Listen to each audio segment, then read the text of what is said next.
और जबरदस्त होंगे।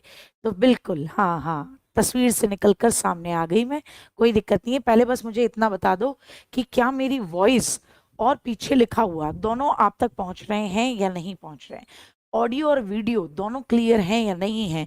उसके बाद जिस चीज ने आपको परेशान कर रखा है कि ma'am Stephen Krashen, Noam Chomsky, Sapir Whorf, इनके बारे में एक बार बता दीजिए, कसम खुदा की। हाँ, मतलब आने वाले 20 मिनट के अंदर अंदर ये तुम्हारे जानकार हो जाएंगे, ये तीनों चचा, तीनों चचा जो होंगे, हाँ एकदम दोस्ती कर लेंगे तुमसे, और ये कहेंगे कि क्या बात है, हम तो पहले से ही इतने रंगीन, इतने बढ़िया किस्म के व्यक्ति थे, पर तुम ही हमसे दोस्ती नहीं कर पा रहे थे।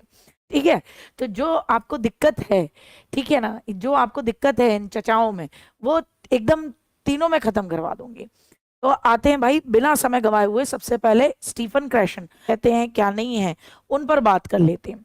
स्टीफन क्रैशन भैया ने एक सिंपल सी बात की कि आप सेकंड लैंग्वेज का भी एक्विजिशन, एलए कर सकते हो, यानी उन्होंने कहा कि आप द्वितीय भाषा का भी अधिग्रहण कर सकते हो। इनकी थ्योरी को कहा जाता है, इनकी थ्योरी को कहा जाता है theory of second language acquisition. क्या कहते हैं? Theory of second language acquisition. Acquisition का मतलब होता है अर्जन। आप और हम सब जानते हैं कि अपनी अपनी मातृभाषा का हमने एक्विजिशन या अधिग्रहण करा हुआ है। क्यों करा हुआ है? क्योंकि हमने कभी कॉपी पेन पेंसिल लेकर बैठकर वो भाषा नहीं सीखी है। हमने चलते फिरते हमारे अड़ोस पड़ोस में जब इस भाषा को बोला जा रहा था, अपनी अपनी मातृभाषा को, हम सीख गए, क्योंकि हमारे अड़ोस पड़ोस में ये भाषा बहुत रिच लेवल पर, समृद्ध लेवल पर बोली जा रही थी। तो कृष्ण साहब के सिद्धांत टोटली इस बात पे है कि आप द्वितीय भाषा का भी अर्जन कर सकते हैं। लोगों के मुंह पे ताले पड़ गए, बोले अरे मातृभाषा का ही एक्विजिशन हो सकता है प्रभु, द्वितीय भाषा का नहीं हो सकता। तो स्टीफन क्रैशन ने कहा कि सेकंड लैंग्वेज का भी अभिग्रहण हो सकता है, उसका भी अर्जन हो सकता है, बशर्ते वो भी आपके अड़ोस पड़ोस के वातावरण में उतनी ही शिद्दत से बोली जाती हो जितनी आपकी मातृभाषा बोली जाती थी।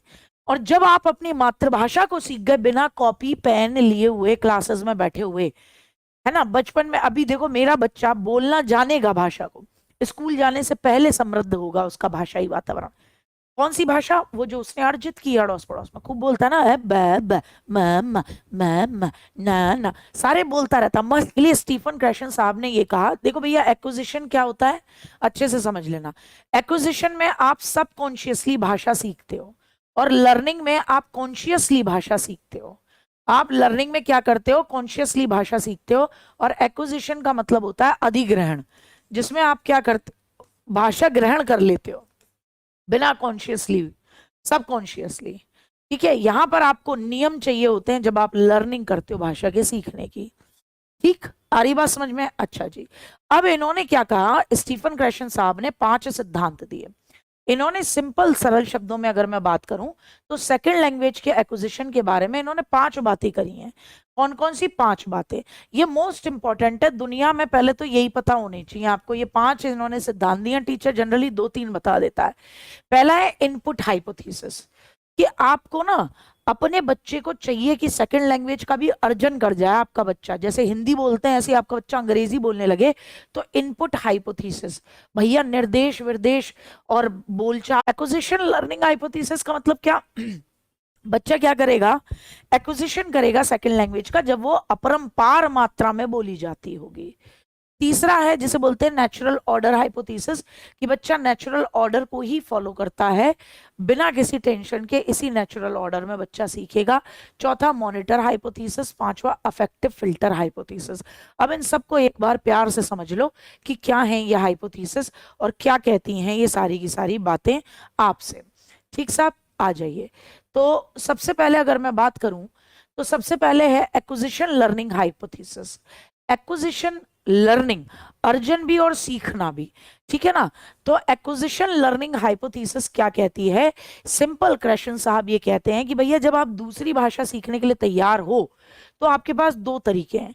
एक तो आप जब दूसरी भाषा सीख रहे हो तो या तो आप एक्विजिशन करो, और एक्विजिशन कब होगा? जब आपके अड़ोस पड़ोस में वो भाषा जबरदस्त तरीके से बोली जा रही हो, या फिर आप उसकी लर्निंग करो, कॉपी पेन पेंसिल लेकर, जहां उस भाषा को सिखाया जाता हो कि भैया फलानी डिकानी हम सिखाएं, मात्र 30 दिन में अंग्रेजी बोलना सीखें, ऐसी अंग्रेजी की अंग्रेज भी शर्मा जाए, तो फिर ये लर्निंग करने चले जाओ।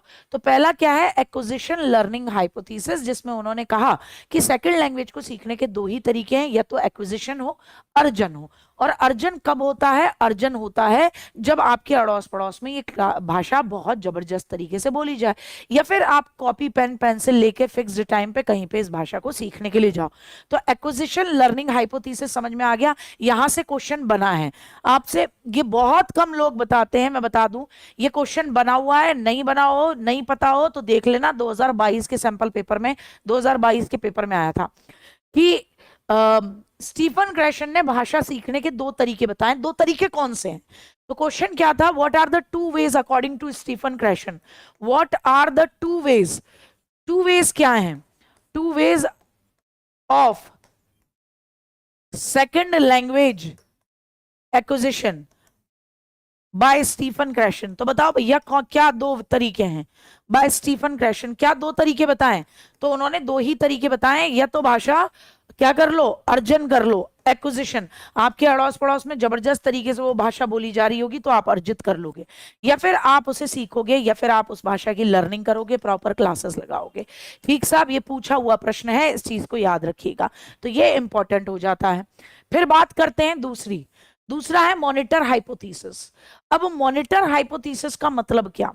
मॉनिटर हाइपोथेसिस का मतलब सिंपल सरल शब्द में बात है कि भैया आप जब भाषा बोलना सीखते हो, या तो एक्विजिशन के माध्यम से या आपने कहीं से क्लास लेकर सीखी है, जैसे भी, तो यहां उन्होंने कहा कि भैया शुद्धता के बारे में प्रभावपूर्ण और सहज निर्णय के लिए आपकी एक्विजिशन जिम्मेदार होती है। अगर आपके अड़ोस पड़ोस में भाषा को बोला गया है, आपके अड़ोस पड़ोस में सब लोग अगर उसी भाषा को, जिस भाषा को आप सीखना चाह रहे हो, सेकंड लैंग्वेज को अंग्रेजी जैसे मान लो, आपके अड़ोस पड़ोस में अगर बहुत गजब तरीके से वो बोली जाती है, तो आप फ्लुएंट वे में उस भाषा को सीखोगे और सहज निर्णय कर पाओगे कि शायद मैं यहाँ पर प्रोनाउन गलत लगा रहा हूं, या शायद मैं यहाँ पर ये हेल्पिंग वर्ब गलत लगा रहा हूं। आपको मॉनिटर हाइपोथेसिस आप खुद से एडिट कर पाओगे, खुद से मॉनिटर कर पाओगे। और क्या कहा है कि ये तभी संभव होगा जब आपने ऑलरेडी उस भाषा को आपके अड़ोस पड़ोस में लोगों द्वारा सुना होगा, तभी आप फ्लुएंट वे में बोल पाओगे और उसकी गलतियों को खुद से मॉनिटर कर पाओगे। ठीक है, तो आप यहाँ पर एज अ एडिटर और मॉनिटर, संपादक या मॉनिटर के रूप में आप काम करते हो, जो मामूली, जिसमें आप बोलते समय भाषा में मामूली बदलाव भी करते हो, और अर्जित प्रणाली ने जो उत्पादन किया है उसे आप निखारते हो। अगर आपने भाषा को एक्वायर किया है, दूसरी भाषा को, तो फ्लुएंसी होगी आपके बोलने में।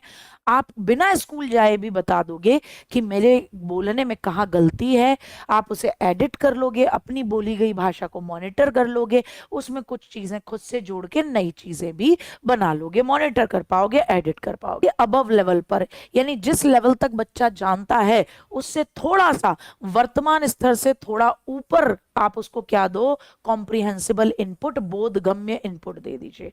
उससे थोड़ा सा, जितना वो जानता है उससे थोड़ा सा एक लेवल ऊपर लेकर चलो, ताकि बच्चे के लिए सीखना बर्डन ना हो। जैसे आप ऑलरेडी जानते हो, आप ऑलरेडी स्टीफन क्रैशन भैया के बारे में जानते हो, आपको 5 हाइपोथेसिस के बारे में भी पता है। अब मैंने सिर्फ क्या करा, इन हाइपोथेसिस में मैंने आपको थोड़ा थोड़ा डिटेल में बता दिया कि बेटा यहाँ ये, ताकि आपके लिए चीजें क्रिस्टल क्लियर हो जाएं, तो आपके लेवल से स्लाइटली ऊपर का लेवल कर देना।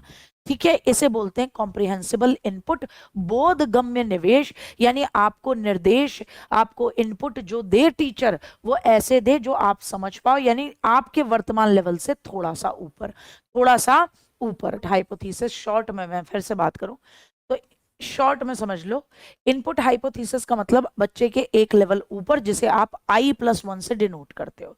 जैसे बच्चा हिंदी बोलता है तो आपने हिंदी वर्ड को इंग्लिश वर्ड से रिप्लेस कर दिया। एक्विजिशन लर्निंग हाइपोथेसिस, इसमें सिंपल, इसमें कहा भाषा आप दो तरीके से सीखते हो, या तो एक्वायर करके या लर्न करके। भाषा दो तरह से सीखते हैं, भाषा दो तरह से सीखना। एक क्या तरीका है बेटा, लैंग्वेज को एक्वायर करना, और दूसरा क्या है, तो दूसरा आपका है एक्वायर करना, या तो अर्जन करोगे या लर्निंग करोगे। ये हो गई acquisition learning. Natural order thesis hypothesis, कि भाई फर्स्ट लैंग्वेज आपने कैसे सीखी, फर्स्ट लैंग्वेज प्रथम भाषा को स्वाभाविक रूप से नेचुरल ऑर्डर में सीखा। सेकंड में आपको ये दिक्कत नहीं है, सेकंड भाषा में नेचुरल ऑर्डर की टेंशन नहीं होती, नेचुरल ऑर्डर की परेशानी नहीं होती, सेकंड भाषा में कोई दिक्कत नहीं है, परेशानी नहीं। मॉनिटर हाइपोथेसिस, बच्चा खुद से अपनी गलतियों को क्या करेगा, समझेगा और दूर करेगा। बच्चा एडिटर और मॉनिटर का रोल प्ले कर रहा है, एडिटर एंड मॉनिटर का रोल प्ले कर रहा है।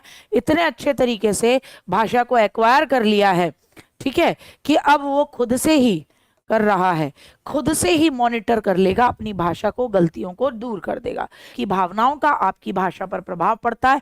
अगर अफेक्टिव हाइपोथेसिस लो होगा तो आपका कॉन्फिडेंस ज्यादा होगा और आप इनपुट ज्यादा गेन करोगे और आप बेहतर परफॉर्म करोगे। ठीक है साहब, क्लियर हुआ? अब बहुत बढ़िया। चलिए पहला क्वेश्चन, स्टीफन क्रैशन का सेकंड लैंग्वेज का अधिग्रहण का सिद्धांत शामिल नहीं है। आपका स्टीफन क्रैशन का जो सेकंड लैंग्वेज एक्विजिशन की थ्योरी है उसमें कौन सा शामिल नहीं है? इनपुट हाइपोथेसिस है भैया जी, एक्विजिशन लर्निंग हाइपोथेसिस बिल्कुल है, कि या तो आप भाषा का एक्विजिशन करते हो या फिर आप क्या करते हो, लर्निंग करते हो। द लर्नेबिलिटी हाइपोथेसिस या the natural order hypothesis, first language आप नेचुरल ऑर्डर से सीखते हो और सेकंड लैंग्वेज में आपको नेचुरल ऑर्डर की कोई दिक्कत नहीं होती, सारे हैं, ये नहीं है। द लर्नेबिलिटी हाइपोथेसिस जैसा कुछ भी नहीं था, द लर्नेबिलिटी हाइपोथेसिस जैसा कुछ भी नहीं था। हमसे पूछा था क्या शामिल नहीं है, तो कौन कौन से शामिल हैं? इनपुट हाइपोथेसिस है, जिसे आप कॉम्प्रिहेंसिबल हाइपोथेसिस भी कहते हो, कॉम्प्रिहेंसिबल कॉम्प्रिहेंसिबल लगाना है। स्टीफन क्रैशन के अकॉर्डिंग कौन सी आपकी अचेतन प्रक्रिया है? अकॉर्डिंग टू स्टीफन क्रैशस आपकी अनकॉन्शियस या सबकॉन्शियस, आप सबकॉन्शियस कह लीजिए या अनकॉन्शियस कह लीजिए, कुछ भी कह लीजिए, कौन सी चीज आप कॉन्शियसली नहीं करते? लर्निंग आप कॉन्शियसली करते हो या नहीं करते? आप एक्विजिशन कॉन्शियसली करते हो या नहीं करते? थ्योरी, कम्युनिकेशन, क्या चीज आप कॉन्शियसली नहीं करते हैं? आपसे ये पूछ रहा है। अच्छा, कल का फोल्डर मिल नहीं रहा अभी। मैं लर्निंग कैसे होती है? कॉन्शियसली होती है, कॉन्शियसली होती है लर्निंग हमेशा। नेक्स्ट, द्वितीय भाषा सीखने के सिद्धांत में अर्जन, निगरानी, प्राकृतिक इनपुट, प्रभावशाली परिकल्पना जैसे पद किसने दिया?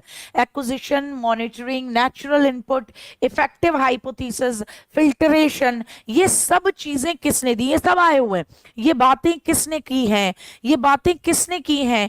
Acquisition, monitoring, natural input, effective hypothesis, ये किसकी थ्योरी में? स्टीफन क्रैशन होना चाहिए, स्टीफन क्रैशन या फिर विवियन कुक, स्टीवन पिंकर, वाइगॉट्स्की, किसके में है? तो हम सब जानते हैं स्टीफन क्रैशन के 5 थ्योरीज में ये है। स्टीफन क्रैशन के अकॉर्डिंग अगर बच्चा आई अवस्था में है तब भाषा अर्जन उस स्थिति में होगा जब बच्चे को इनपुट या निवेश दे टीचर, समझाने के लिए उसको गाइडेंस दे और वो उसके वर्तमान आई स्तर से +1 थोड़ा सा ऊपर हो, तो आप उसे क्या कहते हैं? Adequate investment, inexplicable investment, comprehensible investment या इनएडिकेट इन्वेस्टमेंट। बोले तो पर्याप्त निवेश, अबोधगम्य निवेश, बोधगम्य निवेश या अपर्याप्त निवेश, क्या कहेंगे? बच्चे की कॉम्प्रिहेंशन को, समझ को बढ़ाने के लिए आपने निवेश किया, इन्वेस्टमेंट किया। किसका? आपने निर्देशों का इन्वेस्टमेंट किया बच्चे के वर्तमान लेवल से उसको ऊपर लाने के लिए। क्योंकि आप सेकेंड लैंग्वेज का एक्विजिशन कराना चाहते हो, तो आप उस लैंग्वेज से बच्चे को रूबरू करा रहे हैं। अमेरिकन, इनकी सिर्फ 3 बातें याद रखनी और यहीं से आएगा। या तो क्वेश्चन ये पूछा जाएगा कि मॉडर्न लिंग्विस्टिक कौन है, यानी मॉडर्न लैंग्वेज के फादर किसे कहा जाता है, तो फादर ऑफ मॉडर्न लैंग्वेज इनको कहा जाता है नोम चॉम्स्की को। जहां सब लोग ये कह रहे थे कि एनवायरमेंट, सब क्या कहते थे? सबका कहना कि एनवायरमेंट इंपॉर्टेंट है। सबका कहना क्या है? कि भाषा सीखने में एनवायरमेंट इंपॉर्टेंट है, एनवायरमेंट इंपॉर्टेंट। जहां सब कहते हैं कि भाषा का एक्विजिशन करने में एनवायरमेंट इंपॉर्टेंट है। अगर कोई बच्चा अंग्रेजी बोलता है तो उसके माता पिता और अड़ोस पड़ोस के लोग अंग्रेजी बोलते हैं। अगर कोई बच्चा तमिल बोलता है, उसके अड़ोस पड़ोस के लोग तमिल बोलते हैं। अगर कोई बच्चा जर्मन बोल रहा है, उसके अड़ोस पड़ोस के माता पिता सब जर्मन बोल रहे हैं। तो बाकी जितने भी लिंग्विस्टिक्स हैं उन सब का मानना है कि लैंग्वेज के सीखने में या एक्विजिशन में, कुछ भी कह लीजिए, इसमें सबसे बड़ा रोल आपके एनवायरनमेंट का होता है कि कितना ज्यादा रिच एनवायरनमेंट है उस भाषा का आपके अड़ोस पड़ोस में। लेकिन ये एक अकेला बंदा है जिसने सबकी बैंड बजाते हुए कहा, किसने? नोम चॉम्स्की ने, कि नहीं, भाषा सीखने का एक यंत्र लेकर हम पैदा होते हैं जो 5 साल तक जबरदस्त चलता है।